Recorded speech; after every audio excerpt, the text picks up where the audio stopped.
Hi, ಎಲ್ಲರಿಗೂ ನಮಸ್ಕಾರ. ನಾನು ಅಗಸ್ತ್ಯ ಕನ್ನಡ ಪಾಠಶಾಲೆಯಿಂದ ಹರಿ ಮಾತಾಡ್ತಾ ಇದ್ದೀನಿ.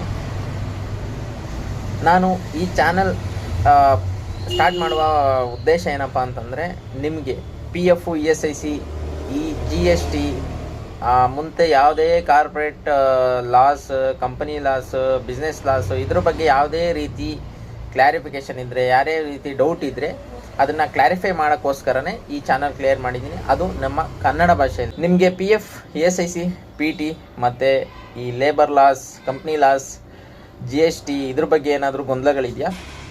ಓಕೆ, ಬನ್ನಿ ಇಲ್ಲಿಂದ ಮುಂದೆ ನಾನು ಅದನ್ನು ಕನ್ನಡದಲ್ಲಿ ನಮ್ಮ ಭಾಷೆಯಲ್ಲಿ ನಿಮಗೆ ಸಂಪೂರ್ಣವಾಗಿ ಸರಳವಾಗಿ ವಿವರಿಸ್ತಾ ಹೋಗ್ತೀನಿ. ಮೊದಲನೇದಾಗಿ ಸ್ಟ್ಯಾಚ್ಯುಟರಿ ಕಾಂಪ್ಲೈನ್ಸ್ ಅಂದರೆ ಏನು? ಸರ್ಕಾರದ ನಿಯಮಗಳನ್ನು ಪಾಲಿಸುವುದು ಹೇಗೆ? ತೆರಿಗೆ ಪಾವತಿ, ರಿಟರ್ನ್ ಫೈಲಿಂಗ್, ಉದ್ಯೋಗಿಗಳ ದಾಖಲೆಗಳನ್ನು ನಿರ್ವಹಿಸುವುದು ಹೇಗೆ? ಎಲ್ಲವನ್ನು ತಿಳಿತಾ ಹೋಗೋಣ.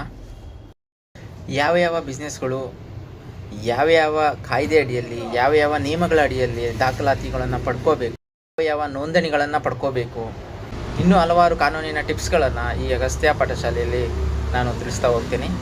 ಹಾಗಿದ್ರೆ ಪ್ರತಿಯೊಂದು ಬಿಸ್ನೆಸ್ಸು ಪಾಲಿಸಬೇಕಾಗಿರುವಂತಹ ನಿಯಮಗಳು ಯಾವ್ಯಾವು ಅಂದರೆ, ಚಿಕ್ಕದ್ರಿಂದ ಹಿಡಿದು ದೊಡ್ಡದ ಬಿಸ್ನೆಸ್ವರೆಗೂ ಪಾಲಿಸಬೇಕಾದಂತಹ ಮಿನಿಮಮ್ 5 ನಿಯಮಗಳನ್ನು ನಾನು ಹೇಳ್ತಾ ಹೋಗ್ತೀನಿ ಇವತ್ತು.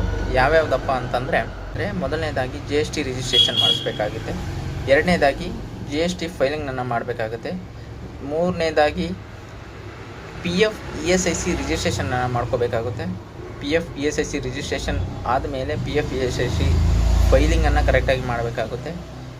ನೆಕ್ಸ್ಟು ಪ್ರೊಫೆಷನಲ್ ಟ್ಯಾಕ್ಸ್, ಅದನ್ನ ರಿಜಿಸ್ಟ್ರೇಷನ್ ಮಾಡಿಸ್ಬೇಕು, ಫೈಲಿಂಗ್ ಮಾಡಬೇಕು. ನೆಕ್ಸ್ಟ್ ನಮಗೆ ಬರೋದಂದರೆ ಕಂಪನಿ ಆ್ಯನ್ಯುವಲ್ ರಿಟರ್ನ್ಸ್. ಒಂದು ವೇಳೆ ಕಾಂಪ್ಲೈನ್ಸ್ ನಿಯಮಗಳನ್ನು ಪಾಲಿಸಲು ತಪ್ಪಿದರೆ ಲಕ್ಷಾಂತರ ರೂಪಾಯಿಗಳ ದಂಡವನ್ನು ನೀವು ಭರಿಸಬೇಕಾಗುತ್ತೆ, ಪೆನಾಲ್ಟಿಗಳನ್ನು ಕಟ್ಟಬೇಕಾಗುತ್ತೆ.